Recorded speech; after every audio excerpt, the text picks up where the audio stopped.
You sit alone at 3 de la mañana, staring at the ceiling, wondering why some people walk into a room and the air itself seems to tighten. No shouting, no threats, just their presence, calm, unshakable, almost dangerous. Others feel it instantly. They hesitate before speaking. They measure their words. They sense that this person cannot be easily broken, manipulated, or made small. Friedrich Nietzsche understood this kind of power better than anyone. He called it the will to power, not the crude desire to dominate others, but the raw, unrelenting drive to overcome yourself, to forge your own values, and to say yes to life, even when it tries to destroy you. Nietzsche never offered comfort. He offered truth wrapped in fire. He said that what does not kill you makes you stronger, but only if you have the courage to use the pain instead of letting it use you. Most people run from suffering. They numb it, blame others, or hide behind excuses. The rare few, the ones who terrify, turn every wound into a weapon, every fall into a deeper foundation. A mind this strong does not scare people because it is loud. It scares them because it is free.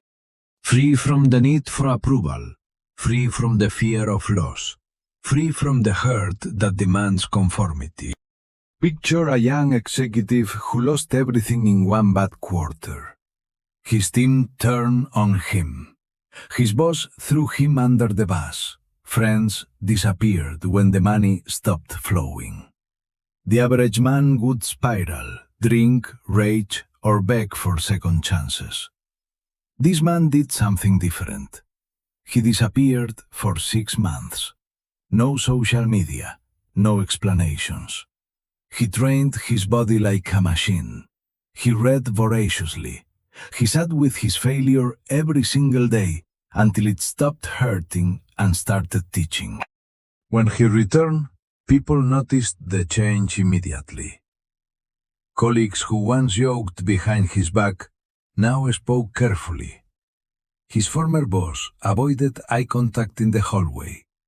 No one dared push him again. He hadn't become aggressive.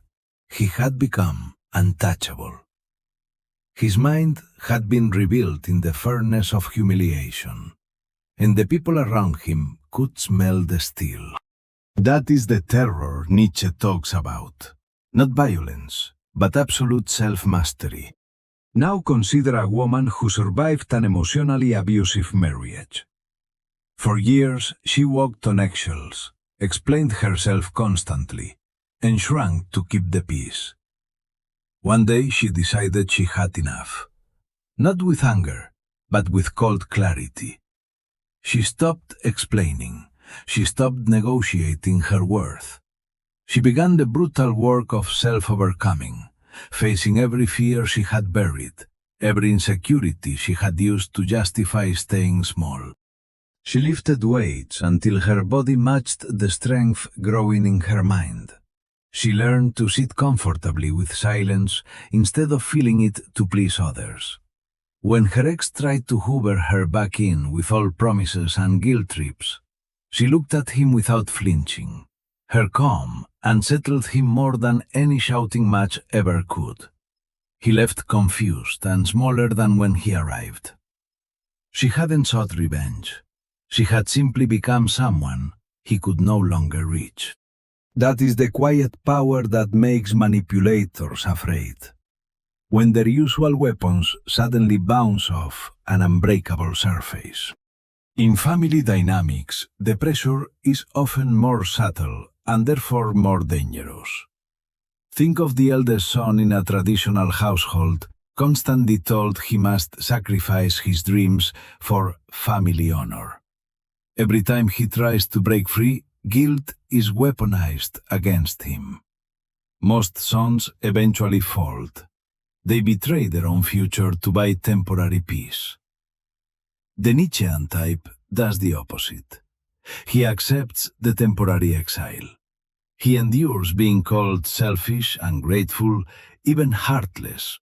He builds his life brick by brick, while the family watches and criticizes. Over time, the same relatives who once controlled him with emotional blackmail begin to treat him with caution. They sense he no longer needs their approval to exist. His independence is a living accusation against their own mediocrity. They fear him not because he attacks the family, but because he has proven he can survive and thrive without it. Another example plays out in wider society. Look at the rare individuals who refuse to participate in herd morality. The constant need to signal virtue, to fit in, to be liked. Nietzsche called this slave morality. The weak inventing rules that punish strength and reward victimhood. The strong create master morality. They decide what is good based on what increases their power, creativity, and vitality. These people live as if eternal recurrence were true. The idea that you must live your exact life over and over again for eternity. Would you still choose your current path if you knew you had to repeat every pain, every humiliation, every lonely night forever? Most people would collapse under that question. The terrifying mind answers yes without hesitation.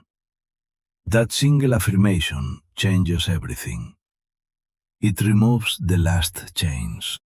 When others sense someone living with this level of acceptance, they feel exposed. Their own compromises become unbearable in comparison. Here is the brutal truth most viewers watching this will feel in their gut. Right now, you are probably still weak. Not because life has been too hard on you, but because you have been too soft with yourself. You still flinch at criticism. You still need validation. You still secretly hope someone will save you or make the pain stop. Nietzsche would look at that and say, you are wasting your greatest opportunity. Suffering is not the enemy. Your refusal to transform through suffering is the enemy. The strong do not pray for easy lives. They need resistance. They need danger. They need to be tested because only pressure reveals what you are truly made of. Building this kind of mind is not a weekend seminar. There is no gentle 30-day challenge. Nietzsche's path demands everything.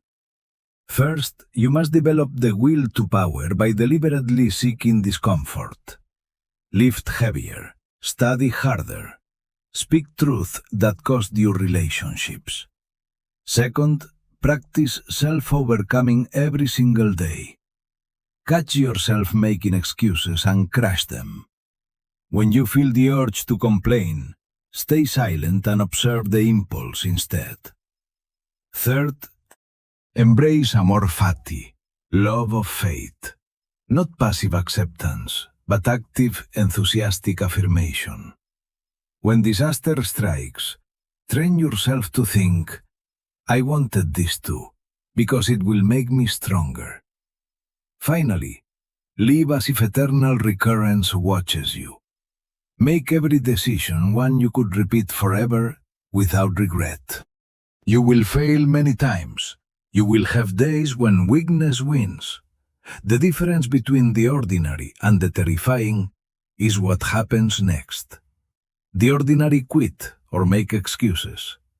The terrifying stand up, examine the failure without mercy, and use it as fuel for the next round. A mind forged this way becomes dangerous in the best sense. Dangerous to illusions, dangerous to mediocrity, dangerous to anyone who tries to control it. People feel this danger instinctively. They sense that you no longer play by their rules. You no longer need their permission. You no longer fear their judgment. That realization makes them uneasy. Some will admire you from a distance. Others will avoid you. A few, the clever ones, will respect you and keep their distance. Nietzsche did not want followers who worshipped him. He wanted individuals strong enough to walk their own path, even if it led straight into the abyss.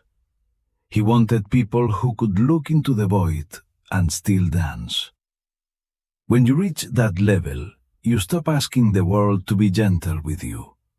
You stop waiting for fair treatment. You become the author of your own values and the architect of your own strength. So ask yourself tonight, honestly, are you ready to stop being comfortable? Are you ready to love your fate, all of it, so completely that nothing can break you? Are you ready to become the kind of person whose mere existence makes weaker minds uncomfortable? Most will read this and feel inspired for 10 minutes, then go back to old habits. The few who actually begin the work will slowly, painfully, terrifyingly transform. They will become something new, something rare, something that the herd instinctively fears because it reminds them of everything they refuse to become. The choice is yours. You can keep living as a slave to circumstance, emotion, and other people's opinions. Or you can start the hard, lonely, magnificent process of self-overcoming. The world does not need more nice, agreeable people. It needs more dangerous minds. Minds so strong, they force everyone around them to confront their own weakness. Start today, not tomorrow, not when you feel ready. The strong do not wait for permission from their feelings. They command them. And when you finally stand on the other side of enough suffering, transformed and unbreakable, you will understand what Nietzsche truly meant. The greatest power is not ruling others. It is ruling yourself so completely that others feel the weight of your freedom without you saying a single word. That is the mind that terrifies.